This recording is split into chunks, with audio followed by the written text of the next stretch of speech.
Kamadio pi ke tepor de bon kijing update thame wada wan ra ke Facebook apo yong kani ka monetization bon na perdi yong pi wada confuse bah ong pi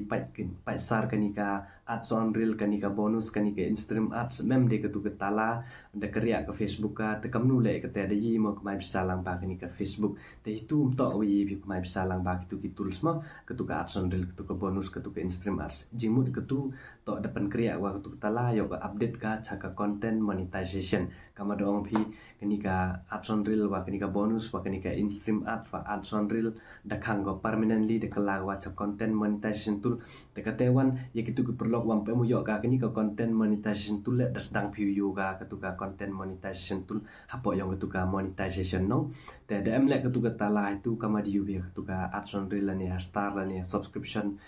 kami por man chua no em ko tu ka tala hab unlock chua phika hab mi ko set up tabu pi chi set up te yi pi use ki tools te yi pi ko mai bisa lang ba ki tools te hini por bon na perdi ong pi wada confuse ba ong pi pai ajrong wada yo ka kini ka content monetization tool le iki kam ni wan mem mi set up ko iki wan di tala wan ka tu to ka ching update thami yong ka Facebook mo ham confuse ka ching update thami yong ka Facebook to exactly pai hani screen yo pun yu pi dapan man ko kam ni jai kama da patai pi ha ka tu video pai ke star jare ke earning ke subscription jare ke earning ka content monetization jar ke earning ka ni partnership ads jar ke earning da penyu bai ko jar ke earning boy bon na perdi yong phi wa confuse iki wa confuse phi wa to happy account kam tu jai mi hanga kam ni jai mi ha tu so wi wan kam tu jai mi jar ki account jar ki jing man mo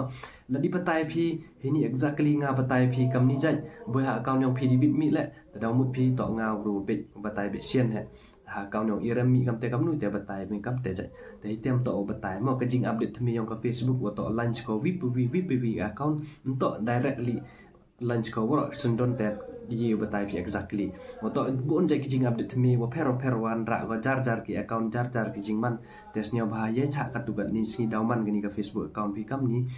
ya po yang tu ka monetization tool la di mi ka set up te da penyu da yo pi set up dalam pem mi set up te penyu dang em bai ki jing duna dang em bai wai ba tu ka Facebook profile pi te do di te don hi te kuble sibon kuble jar ngut chem next video